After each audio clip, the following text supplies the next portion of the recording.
Es uno de los hallazgos arqueológicos más valiosos de todos los tiempos. La única tumba intacta de un faraón de Egipto, cuyos tesoros son comparables a los de Tutankamón. Este descubrimiento podría arrojar luz sobre uno de los periodos más oscuros de la historia de Egipto, pero lo más probable es que nadie haya oído hablar de él. Hoy, sus utensilios y tesoros vuelven a ser estudiados y los restos del faraón examinados. Estoy tan emocionado que casi no puedo hablar.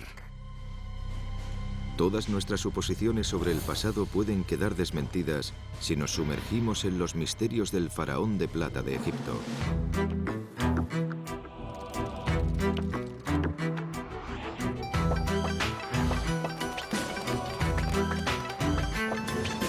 Secretos de la antigüedad, el misterio del faraón de plata. Febrero de 1940. Adolf Hitler ha lanzado su ataque relámpago sobre Europa. Los primeros coletazos salvajes de una guerra que pronto asfixiará al mundo.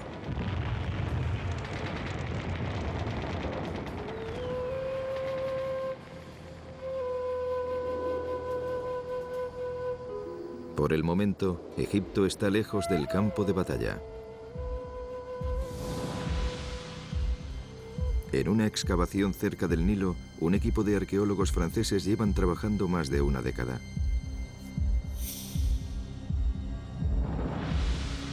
Ahora deben apresurarse para completar el trabajo antes de que la guerra llame a la puerta. El profesor Pierre Montet, jefe del equipo de arqueólogos, informa de un descubrimiento extraordinario. Ha descubierto un faraón del que muy poca gente ha oído hablar y de una era que muy pocos conocen. Lo que ha encontrado aquí hará que se reescriba la historia del antiguo Egipto.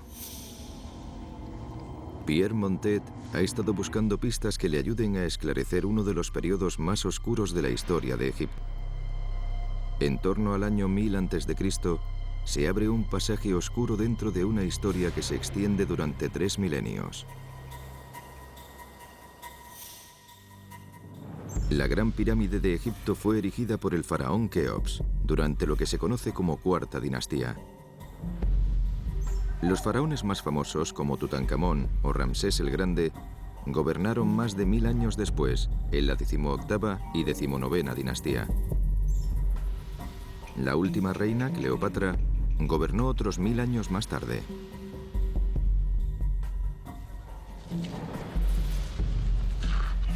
El doctor Peter Lacovara es egiptólogo y se basa en inscripciones y jeroglíficos para datar este inmenso periodo de tiempo. Si lo pensamos detenidamente, en la historia de Egipto, Cleopatra está más cerca de nosotros que de la gente que construyó las pirámides. Se cree que Egipto fue gobernado por al menos 170 faraones, pero de muchos de ellos apenas hay pruebas. Las tumbas de 70 faraones jamás han sido encontradas. Podrían estar en cualquier lugar de las antiguas zonas de enterramientos que se extienden junto al Nilo. En el Valle de los Reyes, en la antigua Tebas, junto al actual Luxor. En la antigua capital, Memphis, cerca de donde el Cairo se encuentra hoy en día. O quizá más al norte, en el delta, donde el Nilo se ramifica antes de llegar al mar. Para los egiptólogos, rellenar los huecos de esta línea temporal resulta aún más difícil, ya que hubo periodos en los que Egipto se sumió en el caos. Durante 500 años, los gobernantes debieron luchar por hacerse por el control, en lo que se conoce como periodo intermedio, la era oscura de Egipto. Durante el periodo intermedio se produce una crisis económica, estalla una guerra civil. El país se divide entre norte y sur y aparece la amenaza de una invasión extranjera. Los disturbios civiles no son buenos para los arqueólogos. No tenemos grandes monumentos, ni inscripciones históricas, ni estatuas privadas. La gente está muy ocupada intentando sobrevivir. La falta de pruebas arqueológicas hace de esta una era cuya historia aún está por completar. Y aún así coincide en el tiempo con uno de los relatos más conocidos del mundo. Los expertos sitúan la batalla entre David y Goliat, descrita en el Antiguo Testamento, alrededor de esta época, en el 1020 a.C. La Biblia narra cómo un faraón de esta era invadió Tierra Santa en torno al 950 a.C. Sobre este muro vemos a Shoshank I, que también aparece en la Biblia como Shishak, y que saqueó el templo de Salomón y trajo el Arca de la Alianza de vuelta a Egipto. Son estas misteriosas historias que unen Egipto con Tierra Santa las que inspiran a Pierre Montet. Comenzó las excavaciones en 1928 en Tanis, en el delta del Nilo. Otros arqueólogos ya habían excavado aquí. Pero Montet creía que aún podía haber importantes hallazgos esperando ser descubiertos. En muy poco tiempo, la búsqueda de Montet empezó a dar resultado.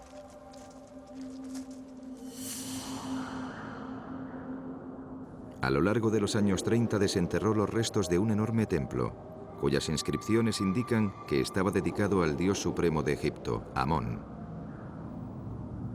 Todo el complejo está protegido por un enorme muro de adobe, dentro del cual Montet pensaba que podía haber tumbas esperando ser descubiertas. En Hollywood incluso se llegó a imaginar que el arca perdida podía estar enterrada en Tanis. Y como Indiana Jones, Montet también tuvo que enfrentarse a la amenaza de los nazis.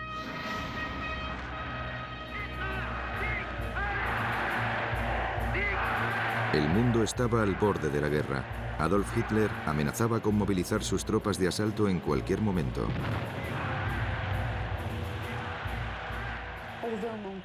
Aunque Montet había encontrado muchos bloques tallados, fragmentos de templos y otras cosas, aún no había desenterrado nada verdaderamente espectacular que arrojara luz sobre este mundo. Al mismo tiempo, el estruendo de la guerra se había extendido por Europa, de modo que siempre debía tener un ojo puesto en todo lo que ocurría, por lo que debió de haber sido un periodo de mucha tensión para él.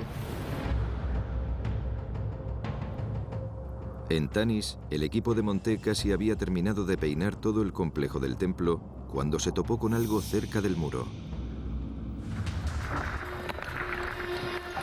Rápidamente Montet descendió hacia la tumba. Entre las sombras descubrió toda una serie de cámaras funerarias.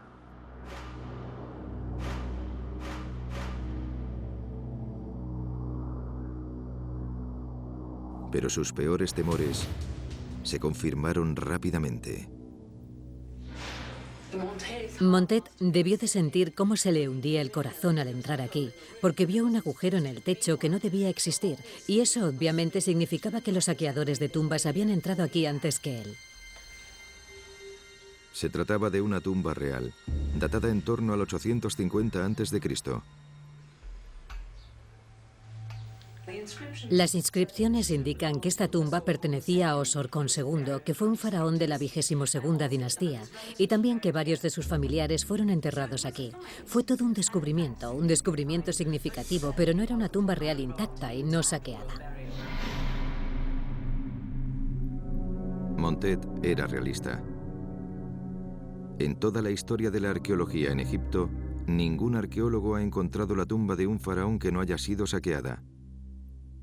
Pero no pensaba rendirse. Montet ordenó a su equipo que ampliaran el área de excavación hasta esta zona a unos 9 metros. Allí había un segundo complejo funerario, justo al lado del que ya había sido saqueado. Montet apenas podía creerlo. Pero esta vez la tumba parecía estar intacta.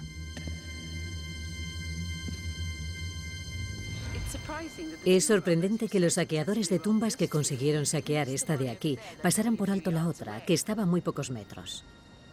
Quizá no se percataran de la gran cantidad de tumbas que había en los alrededores, pero eso sería muy extraño, porque los saqueadores de tumbas eran muy buenos a la hora de leer el paisaje y podían descubrir tumbas que a los arqueólogos les costaría mucho trabajo encontrar. Montet aún no sabía quién estaba enterrado allí.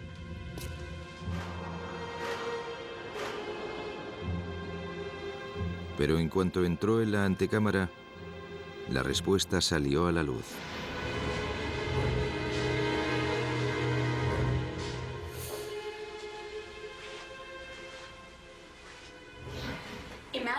Imaginemos la emoción de Montet cuando llegó aquí, iluminó la inscripción y vio un nombre real, Paseba Kaenuit, que significa la estrella que se alza sobre la ciudad, amado del dios Amón.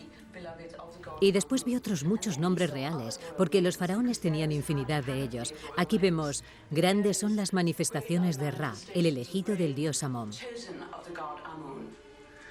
De modo que tenemos una tumba que parecía estar intacta, y a este faraón se le conocería por su nombre griego, Susenes I. Para Montet, Susenes era una figura misteriosa. Uno más de una línea de faraones cuyo tiempo y cuyas vidas eran casi desconocidas. El periodo intermedio, cuando el poder estaba dividido, duró más de 500 años. Susenes reinó poco antes del principio de esta era de caos. Gobernó el norte de Egipto desde aquí, Tanis. Aunque el verdadero poder y la riqueza estaban más al sur, en la antigua capital, Tebas. Los gobernantes tebanos estaban bien documentados, gracias a los monumentos y tesoros que erigieron. Pero ¿quiénes eran estos reyes del norte? ¿Débiles señores de la guerra? ¿O importantes faraones dignos de ocupar un lugar en la historia? Si la tumba de Susenes estaba realmente intacta, Montet podía tapar uno de los grandes espacios vacíos de la historia de Egipto.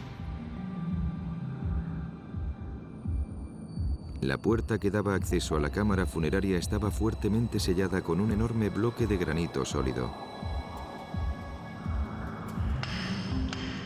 Se necesitaron 6 días de duro trabajo para romperlo en pedazos.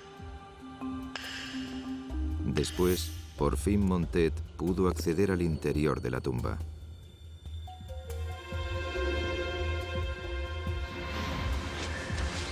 Era todo lo que siempre había deseado.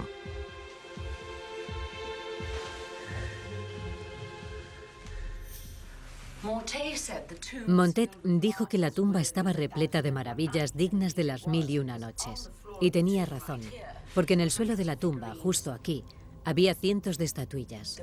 Había gemas, metales preciosos. Montet sabía que era la primera persona que tocaba estos tesoros desde que fueron colocados aquí hace 3000 años. Esta fotografía, tomada momentos después de que Montet entrara, muestra exactamente lo que vio. Aún no había rastro de ninguna momia o ataúd. Se encontraba, como era habitual en las tumbas de los faraones, dentro de un enorme sarcófago de piedra que ocupaba casi toda la cámara.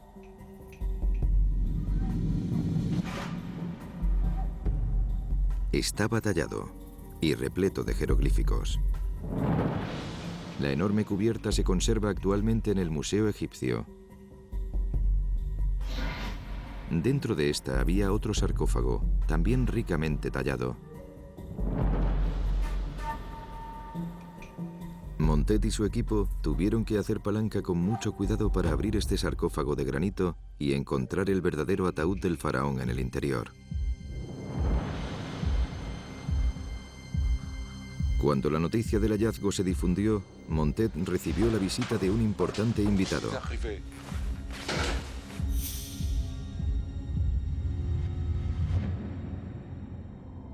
El mismísimo rey de Egipto. El rey Farouk avalaba la expedición de Montet y se presentó en las excavaciones como un auténtico explorador. Montet accedió a mantener sellado el hallazgo más importante, el ataúd de Susenes, hasta que el rey llegara para presenciar tan increíble descubrimiento. El féretro mostraba la rúbrica del hombre que reinó sobre Egipto hace más de 3000 años.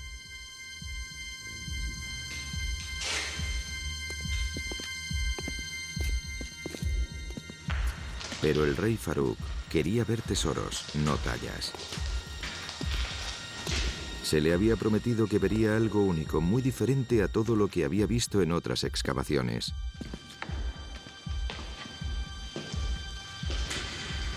No quedaría decepcionado.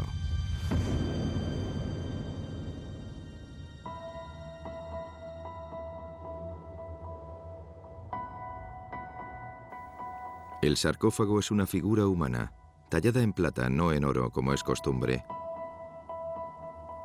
Diferente a todo lo que se ha encontrado antes o después. Aquí yace un líder poco conocido de la turbulenta edad oscura de Egipto. Pero esta tumba y sus riquezas parecen equipararlo con los faraones más poderosos. Lo que se esconde en el interior del sarcófago de plata confirmaba el enigma. La máscara mortuoria de Susenes era de oro macizo. No se trataba de un señor de la guerra o de un líder local, sino de alguien con mucha riqueza y poder. No solo había oro y plata en la tumba de Susenes, sino también grandes cantidades de lapislázuli. Mucho más que en la tumba de Tutankamón. Se trata de un material que debía ser importado desde Afganistán a casi 5000 kilómetros. Era algo extremadamente caro y valioso. Todos los tesoros estaban marcados con el cartucho característico del faraón. La estrella, que representa a Susenes alzándose sobre la ciudad de Tanis. El valor no reside únicamente en la cantidad de metales preciosos, también en la calidad de las tallas. Están diseñadas de manera hermosa, claramente pensadas para alguien que pudiera apreciar su valor estético.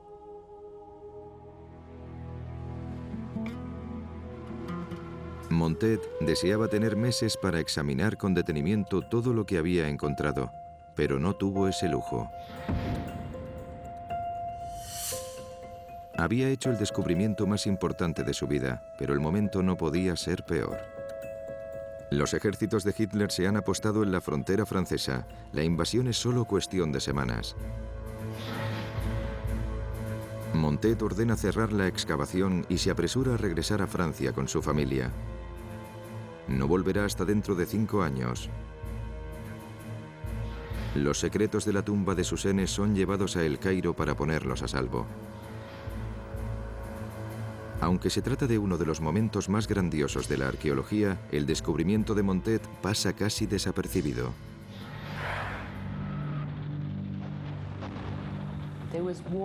La guerra se había extendido por toda Europa. ¿Quién iba a prestar atención a un descubrimiento arqueológico hecho en Egipto? Debido a esto, incluso a día de hoy no sabemos demasiado sobre el impresionante descubrimiento de Montet. Cuando Tutankamón fue desenterrado en 1922, se le dedicaron titulares por todo el mundo. Y cuando su momia fue analizada, las cámaras también estuvieron allí. Fue todo un acontecimiento, dirigido por un profesor de anatomía de la Universidad de El Cairo, el profesor Douglas Derry. En 1940, el profesor Derry recibía a otro invitado. Un faraón desconocido llamado Susenes había sido encontrado en el norte, o al menos lo que quedaba de él. Estaba enterrado en el delta del Nilo, donde hay un ambiente muy húmedo, mientras que otras momias fueron enterradas en el Valle de los Reyes, que está en el desierto. Cualquier momia enterrada en el delta se descompone con rapidez debido a la humedad. Resulta muy difícil estudiar momias enterradas allí.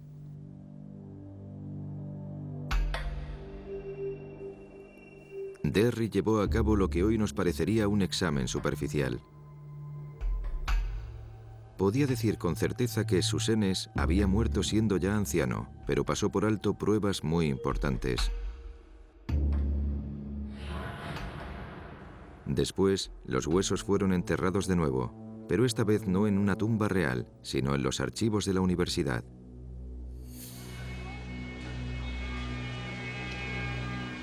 Durante 70 años, los huesos de Susenes han permanecido ocultos y sin ser estudiados.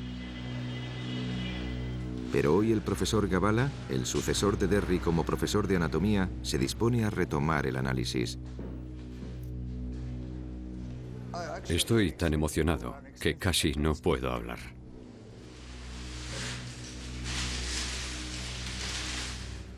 No existe ningún estudio detallado sobre este esqueleto que especifique su estado de salud o su modo de vida. Las pruebas del primer examen que se hizo están aquí.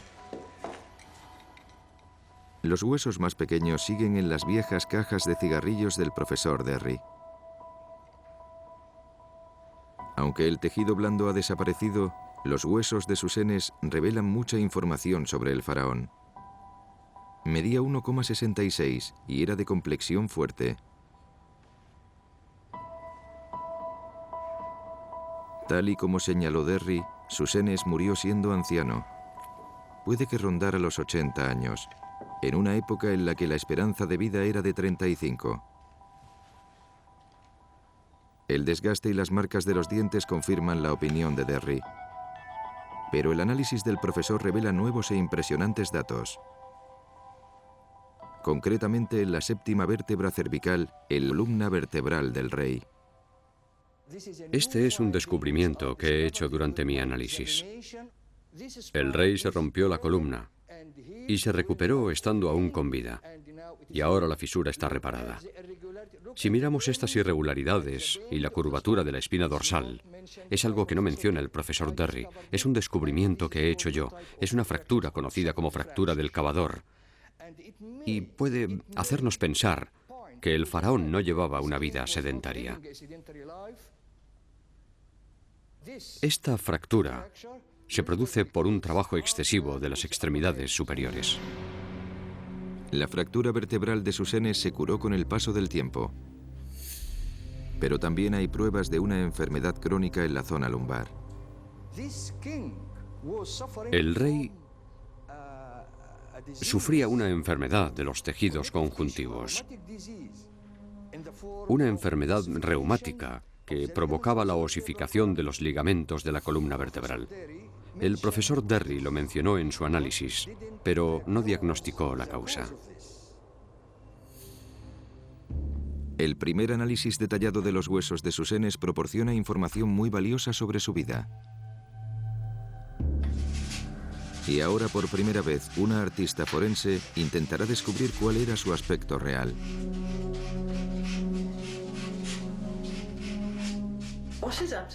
Una cosa que resulta fascinante si prestamos atención al cráneo es que el ojo derecho está un poco más arriba que el izquierdo. La cuenca ocular está más arriba, de modo que este pómulo empieza antes y termina antes que este otro. Esto tenía que reflejarse en el rostro. Melissa Drin es licenciada en Psicología e Identificación Facial y ha trabajado como reconstructora forense con el FBI. Muerto hace más de 3000 años, el faraón de plata está a punto de volver a la vida. Susenes. Aquí lo tenemos.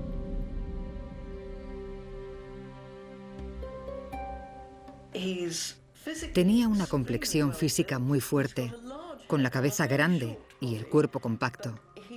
No tuvo problemas para emplear su cuerpo en algún tipo de esfuerzo intenso. También había perdido los dientes en ambos lados, por lo que parecía una especie de cascanueces. Y podía cerrar la mandíbula con mucha fuerza. Tiene una expresión decidida y una mirada sensata. El hecho de que Susenes viviera tantos años a pesar de su historial médico permite a los egiptólogos afirmar que, sobre todo, era un superviviente. El hecho de que fuera físicamente tan fuerte y tan longevo debió haber contribuido a su éxito como gobernante. Gobernó sobre esta zona durante 46 años, lo cual es mucho tiempo. La gente como Tutankamón moría en la adolescencia, así que alguien como Susenes debió de destacar mucho. Con 46 años, el reinado de Susenes es uno de los más largos de todos los faraones de Egipto. Los tesoros de su tumba y su apariencia física han proporcionado numerosas pruebas.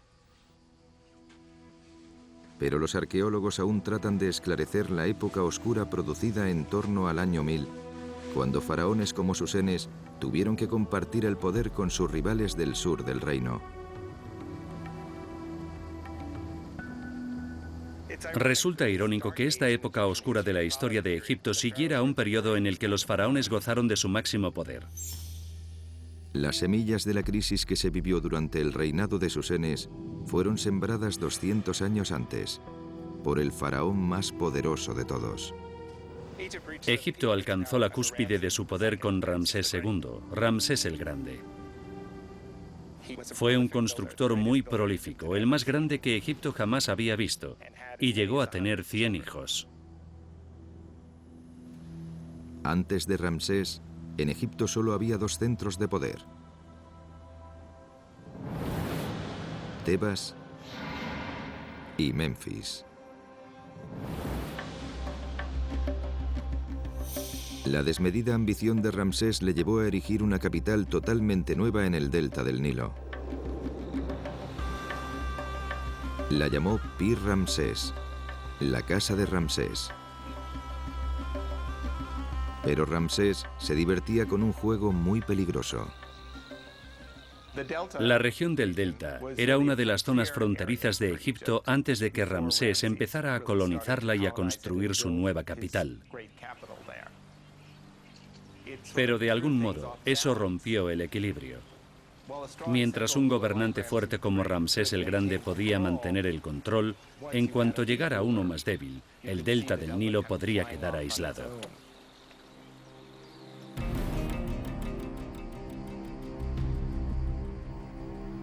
Los problemas comenzaron aquí, en Tebas.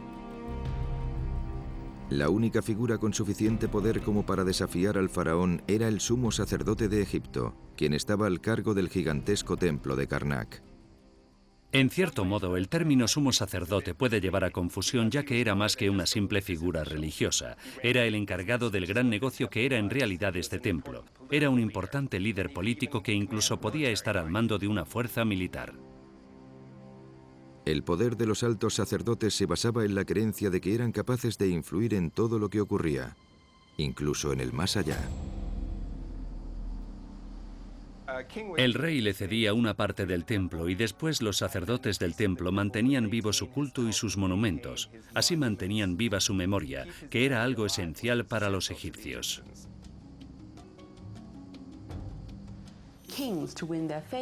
Los reyes que querían ganarse su favor les concedían derechos de pesca y de caza, o también para explotar las minas y comerciar en el Nilo. De modo que los sacerdotes amasaban grandes riquezas. Con el paso del tiempo fueron adquiriendo más y más riqueza, hasta que finalmente pensaron, ¿por qué no nos convertimos en reyes? El desafío de los sacerdotes alcanzó el grado de crisis poco antes de que Susenes llegara al poder. Aquí vemos cómo el sumo sacerdote es casi tan grande como el faraón. Vemos que los otros sacerdotes son más pequeños. Anteriormente en Egipto, todo el mundo era más pequeño que el faraón, para mostrar así su estatus. Pero aquí vemos cómo el sumo sacerdote ha ganado tanto poder que es casi tan grande como el faraón. 5 siglos de caos, un periodo intermedio en el que Egipto estuvo partido en dos. El sumo sacerdote se hizo con el control del sur, mientras que el faraón se exilió a la región fronteriza, al delta. La frontera se estableció en el Nilo, cerca de Memphis. ¿Cómo convirtió Susenes esta pequeña provincia del norte en un próspero reino digno de un rey? Los investigadores recurren a los tesoros de la tumba de Susenes en busca de respuestas. La prueba irrefutable aparece en este pequeño plato de plata de aspecto insignificante llamado patera. Los investigadores hallaron símbolos que les resultaban familiares, entre los que se incluían la estrella y el pájaro. Pero esta vez, el cartucho contenía más símbolos.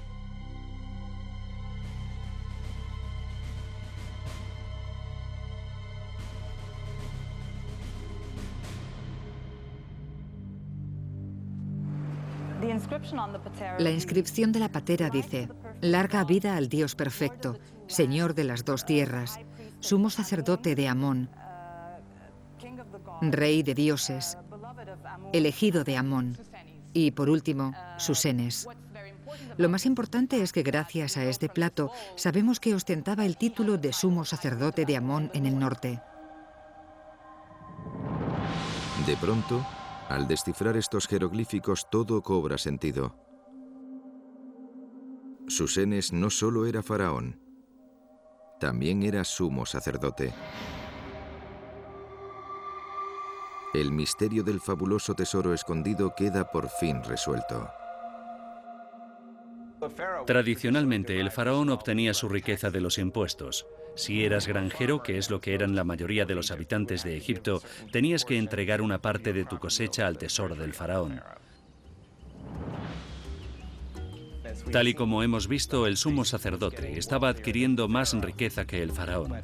Pero de esta manera, Susenes combinaba ambas fuentes de riqueza, la riqueza del templo y la riqueza tradicional del faraón. Pero ¿cómo consiguió Susenes forjarse una posición tan poderosa? Eso es algo que se responde examinando las conexiones familiares del clan que gobernaba sobre Egipto. Las pistas nos llevan hasta el hombre que hizo el papel de padrino en medio de la confusión, el sacerdote y gobernante local Pinetjem. Pinetjem fue el sumo sacerdote del templo de Karnak en torno al 1070 a.C. Tenía 4 hijos, 3 de los cuales le sucedieron como sumo sacerdote. Pero uno, Susenes, se fue a Tanis, donde se convirtió en faraón, y también recibió el título de sumo sacerdote de Amón en el norte.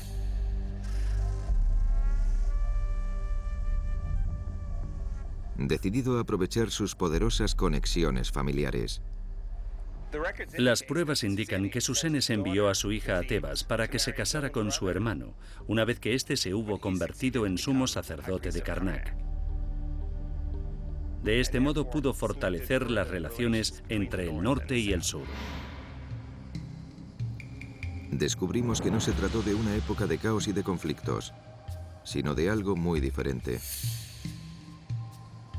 Aprovechando sus conexiones familiares y recurriendo a matrimonios y pactos políticos, Susenes ganó riqueza y poder.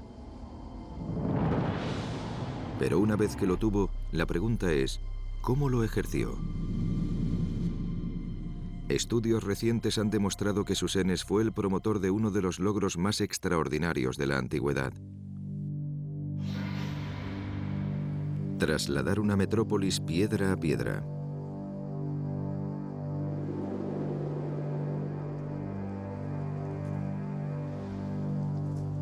La localización exacta de la famosa capital de Ramsés, Pi-Ramsés, era uno de los grandes enigmas arqueológicos del mundo. Una ciudad de 1/4 millón de habitantes, una de las más grandes del mundo antiguo, desaparecida entre las dunas. Ha sido el santo grial de la arqueología egipcia durante décadas, encontrar Pi-Ramsés. En los años 30, antes incluso de descubrir la tumba de Susenes, Pierre Montet encontró muchísimas reliquias antiguas en Tanis y en su mente comenzó a darle forma a una posibilidad increíble.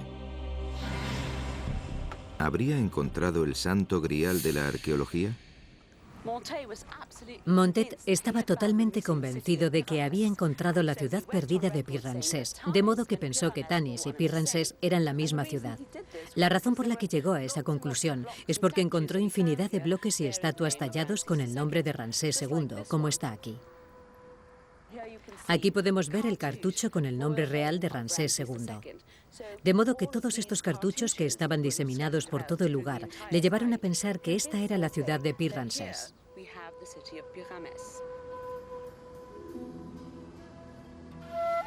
Para Montet y para los arqueólogos de todo el mundo, este descubrimiento fue más importante incluso que el hallazgo de una tumba real. Pero Montet había cometido un error clave.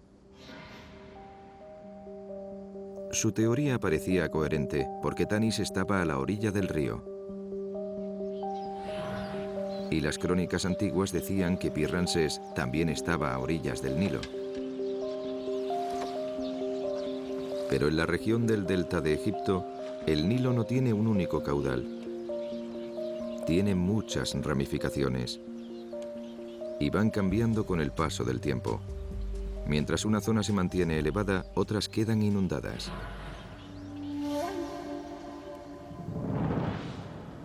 En la década de los 70, los arqueólogos empezaron a cuestionar los hallazgos de Montet. Se centraron en un pequeño asentamiento a 20 kilómetros de Tanis. Las nuevas pruebas señalaban hacia una ramificación olvidada que Montet había descartado. Empezaron a excavar y encontraron gran cantidad de cerámica del periodo de Ramsés. De manera que emplearon un georradar para inspeccionar la zona. Y las lecturas revelaron una enorme ciudad. Los cimientos de la ciudad aparecieron en estas lecturas. El Nilo, por donde una vez había fluido, y las imágenes fantasmales de la ciudad perdida de Ramsés. Aquí había un templo, así como instalaciones militares. Incluso encontraron los establos de Ramsés II. Eran enormes y debían de haber albergado cientos de caballos. De hecho, se usaban para practicar. Incluso hemos encontrado huellas de herraduras que dejaban los caballos al galopar. Era una ciudad muy grande y compleja que tenía todas las características de la capital de Ramsés. Hoy, ni siquiera los cimientos pueden verse sobre el nivel del suelo. Y los gigantescos edificios han desaparecido por completo. ¿Pero por qué? ¿Y dónde? Hoy día los arqueólogos saben que este afluente del Nilo se llenó de sedimentos y cambió de dirección. Pi-Ramsés quedó seca y aislada. La vida se volvió imposible. Las crónicas indican que ocurrió en la misma época en la que Susenes llegó al trono, 1047 a.C. De modo que decidió desmantelar todos los grandes monumentos y trasladarlos a Tanis. Puede que Susenes no sea famoso por erigir una gran capital,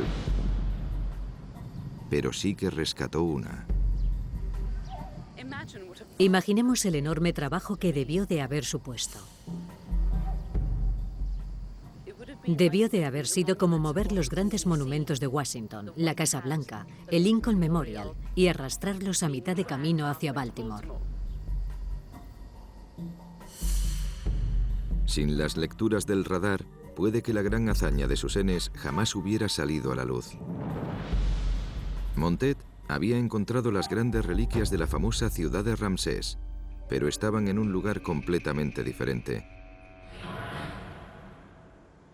Comparando los restos encontrados con las lecturas, los arqueólogos han comprobado que el templo de Pi-Ramsés fue construido siguiendo el mismo diseño que el que Montet encontró en Tanis.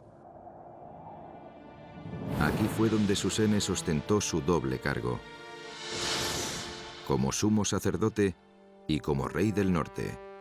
Se apoderó de la ciudad de Ramsés el Grande para demostrar que él también tenía poder y que sabía cómo ejercerlo. Existen pruebas de que Susenes tenía fuerza de trabajo, organización y una burocracia lo suficientemente buena como para trasladar una ciudad de un lugar a otro.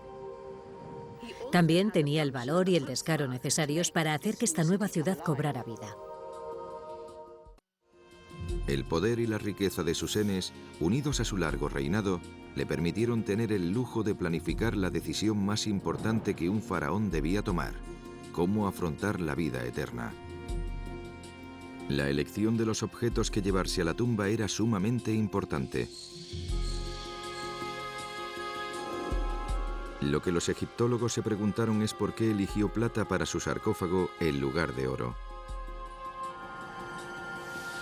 Los antiguos egipcios creían que el oro era la carne de los dioses. Su capacidad para no oxidarse ni desgastarse le otorgaba el aspecto de ser eterno, como los propios dioses. La plata se consideraba como los huesos de los dioses, dado su aspecto blanquecino. En el antiguo Egipto había reservas naturales de oro, pero la plata era escasa. En las primeras dinastías se consideraba como algo muy valioso. Pero en la época de Susenes, Egipto ya había desarrollado lazos comerciales. Los mercaderes extranjeros ofrecían aquello que una vez escaseó en Egipto: la plata. En el año 1000 a.C., su valor había bajado hasta alcanzar la mitad que el del oro. Resulta evidente que Susenes podía permitirse lo mejor. Algunos de sus tesoros son comparables a los de Tutankamón. John Privet, arqueólogo y orfebre, intenta responder a la cuestión de ¿por qué plata? Habría sido más barato, mucho más que el oro, pero el trabajo y la habilidad que requirió debieron ser considerables. La plata es un material mucho más duro, menos maleable que el oro. Hay que calentar la plata con mucha frecuencia para reblandecer la estructura cristalina y poder seguir trabajando con ella. Es un proceso repetitivo que requiere tiempo, trabajo y combustible. Requiere mucha más habilidad que el trabajo con oro. Puede que Susenes quisiera demostrar tanto su poder como su riqueza. El sarcófago fue fabricado con más de 90 kilogramos de plata pura. La sección principal está compuesta por unas láminas que en algunos puntos son tan finas y delicadas que fueron dañadas durante la extracción de la tumba. La parte de la cabeza es mucho más gruesa. Las marcas existentes en la nariz y en la boca indican que fue fundida en un molde y después tallada para darle forma. Los egipcios eran famosos por dominar el arte de la fundición de metales preciosos. A partir de las primeras fundiciones, los artesanos de Susenes tuvieron que pulir y tallar los rasgos del faraón, un proceso que requería cientos de horas de duro trabajo.